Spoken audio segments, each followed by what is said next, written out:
We haven't even tried a less invasive solution here. We've gone right to the top. We've gone to a full-time ban. If you're to a point with an issue where you have to go to a full-time ban, you should be able to tell the public, we've tried this and it didn't work. Or we tried this and it didn't work. We didn't even do that. And when this discussion first took off, my thought was, well, why don't we try the least invasive solution first? Put in some receptacles in the areas where this is the worst. If it's bad on the 400 block, or it's bad at, you know, play areas or Marathon Park or wherever, give people a place to put the stuff. They might do it. We've not even tried that. And I think that the container to put them in is probably $150 or $200 a piece. This isn't thousands of dollars to put receptacles in to find that people don't do it. I think if you put something out, people will use it. Yes, you still have to have someone come along every so often and empty the thing, but at least it's not an in-your-face rule right off the bat. You know, I would hope that our first step would have been put out some receptacles. Well, okay, that didn't work. Maybe then you try a ban on events only, when people are concentrated in close proximity, where they really are breathing one another's smoke. At least that makes sense. But we've gone right to the extreme with this solution. And that really is what's a mystery to me, because we've been trying in the last year to move Wausau to more of a live and let live type environment. We approved urban chicken permits. I never thought we would do that. We approved pet fancier permits so people can have more pets. Years ago, I never thought we would do that. Last week, Public Health and Safety voted on a resolution that's coming forward to you in December to drop the beer fences at events at 4 venues where the largest events in town occur, without any opposition. The events public supports it, the population supports it, so we're trying to be less in your face. And so then now, say we drop the beer fences at these events, and so now it's okay to wander around with your drink, but heaven help you if you have a vape device. One thing I want to talk about is this idea of enforcement, or the fear of enforcement, or who's going to, you know, enforce this, or do we expect our police department to? Of course not. This is not what's going to happen here. You know, I live a couple blocks away from Tom Field, and I mentioned this in one of our committee meetings some time back. You know, and I noticed one day I took my dog for a walk over there, and as I entered the park, there's a sign that tells me that, you know, my dog should be under my control and that I'm responsible for the picking up of my dog's stuff. That is a self-enforced statute. It's a total ban. And it exists all over the city. It's there for a reason.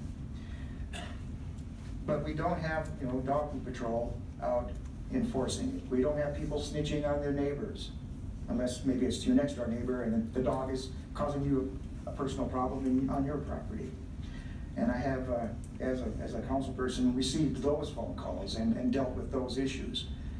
But in the general expanse of our parks and whatnot, it's a self-enforcing statute. We ask people to be mindful, to be careful, to pick up, to be good citizens. You know, we cannot smoke cigarettes on school property. Now, why not? It's not just that minors can't do it, nobody can do it. That's a total ban. It's there. Nobody seems to be too concerned about it. But there it is. I could be out there waiting to, you know, pick up my child after school, and there's nobody within 100 feet of me. Why can't I light up on school property? Well, there's a statute that says you can't. And there's a reason for it, and multiple reasons. I fail to see how a citizen smoking a cigarette, possibly many feet from another citizen, presents any health risk to the non-smoking citizen. If it does, then what about the individual who fires up a charcoal grill with starter fluid? I have a charcoal grill and I know what it smells like when you do that. Make no mistake, this is much more about the ability to control the actions of a group of people than it is about safety or health. This measure will start us on a slippery slope to the next group of citizens who do not conform to the standards of those who support this measure. Possibly the next group targeted will be those who drink. The rationale will be if a person visits our park and smokes 6 cigarettes, poses a danger to public health, how about the danger How much danger does a person pose who visits a park, drinks 6 beers, and then drives home? The second justification for this measure is littering is also a bit hollow. I'm sure that we have existing ordinances that make littering in a public place illegal, so why not enforce them? It seems that those who support this overreach that think that a cigarette butt is much more of a problem than a candy or chewing gum wrapper. Does it take any longer to pick up a cigarette butt than a candy or chewing gum wrapper? I would also ask those who support this measure, what do we ban next? Candy bars and chewing gum? Will our park soon echo with the police bullhorn saying, drop that Snickers bar and move away?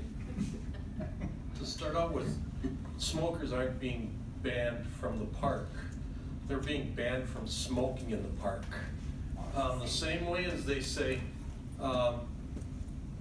when my brothers come to my house, they know we don't smoke in my house, they respect that, and they go smoke someplace they can.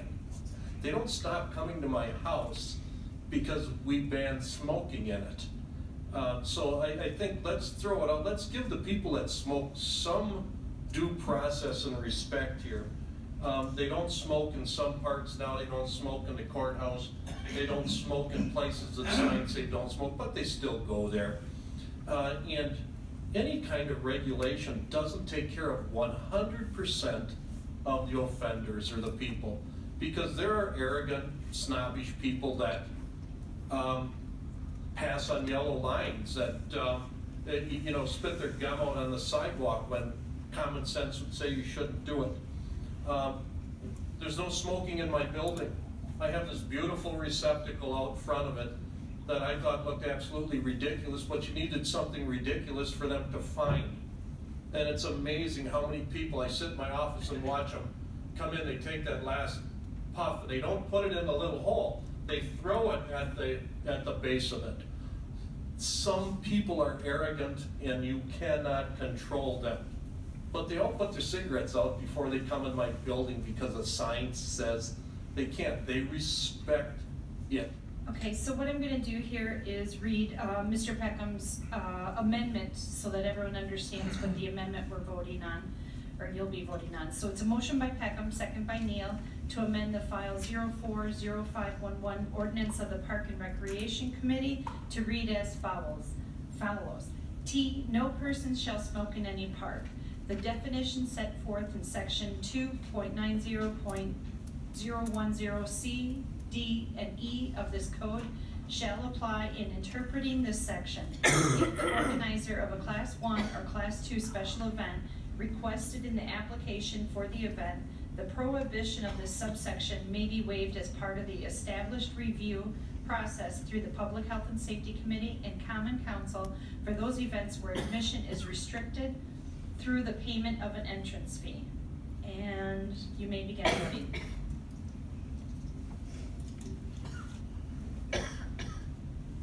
That motion has failed 4-7. We'll go ahead now and vote on the original ordinance as proposed. We have a motion by Nutting, second by Neal. You may begin voting. That motion has also failed 5-6.